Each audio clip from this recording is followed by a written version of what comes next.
I enjoy staying in touch with Trent, with my university home, for many reasons. The fond memories of the people, the times, and the learning together. Actually, I have two alumni who are also here tonight. We attend the same class. So this is the first time after 33 years we finally meet up again. So I'm going to introduce them to you later on. The year that my wife returned, because at that time she was just my girlfriend, just one of my girlfriends. She decided to take a sabbatical leave from Hong Kong to come over here and train as a student. So that's why, in a sense, she's also an alumni of our university. Right? Her main purpose to come here is not to supervise me, make sure I behave. But of course, at the same time, she also benefited from this harmonious atmosphere and the good learning atmosphere at Trent. She took some courses. I think she passed all of those. Am I correct?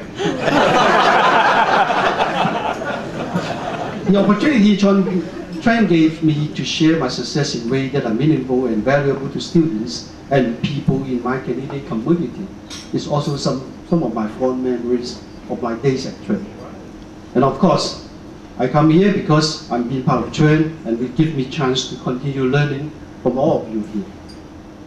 These past few days have been a great opportunity to learn from the cutting edges of researchers and fellows like alumni Juris Lorraine and Trent Professor Chris McCall, Stephen Bockings, and Ashraf Sohar.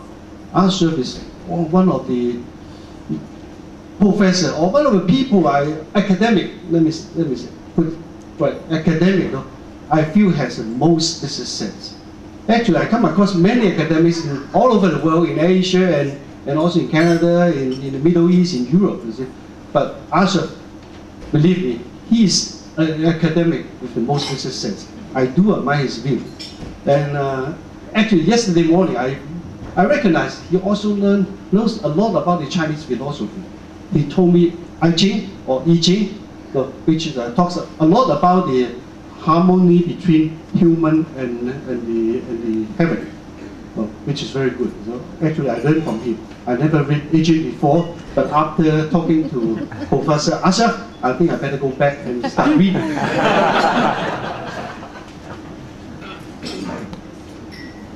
Well, I have also shared with our fellow researchers and professors and faculties to see how Trent continues to solve the problem of global significance in the environment of agriculture and sustainability.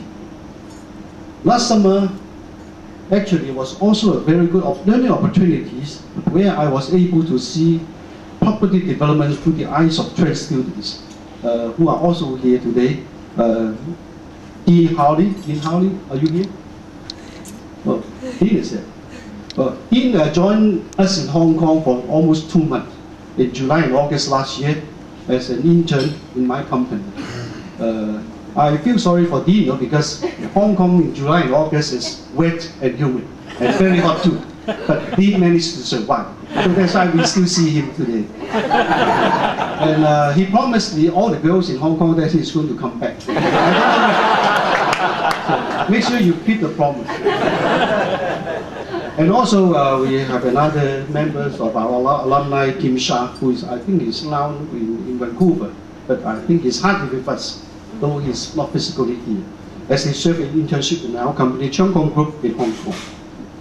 I've also enjoyed learning about the leadership from my friend, our former president, Bonnie Patterson, our president and CEO of the Council of University, Ontario Universities now, and our fellow alumni, Diane Lester, who is now the president of the Royal Ontario Museum Foundation.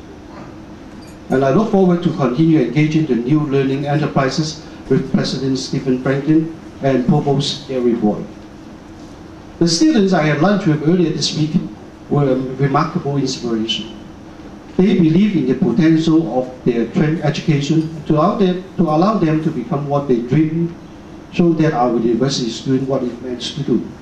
Likewise, tonight's awardees are testaments to the remarkable community of learning to which we all belong. As we celebrate their achievement and enjoy each other's company, let's consider joining being part of a sustainable future for Trent University. Before I'm asked to leave, I would like you to join me to welcome 3 ladies. It's always the same that for every successful man, there's always a woman behind him. For me, I'm not successful, that's why I need 3. These 3 ladies have helped to shape my life and to help me to grow for today what I am. So, ladies and gentlemen, please join me to welcome my sister-in-law, Catherine, who is sitting there.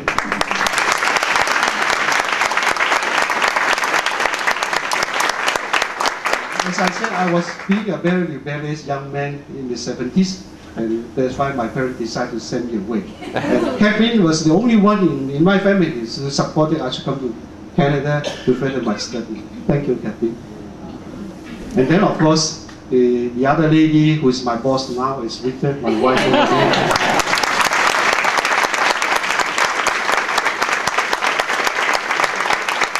Without her supervision and guidance, no, I don't think I could behave so well as like me today. So thank you, Rita, for all this guidance and monitoring or mentoring. And then, of course, my dearest daughter, Justina, here. Justina. When Justina was born, the Trent Alumni Association will send me a baby T-shirt saying that it's a class of 2001. But Justina, to their disappointment, because she was bright enough to finish her high school way before 2001.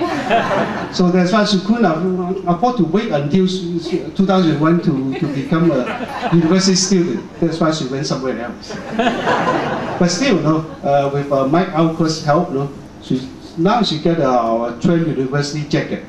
So she is still a member of our community. Thank you. Thank you for my remarks. Thank you.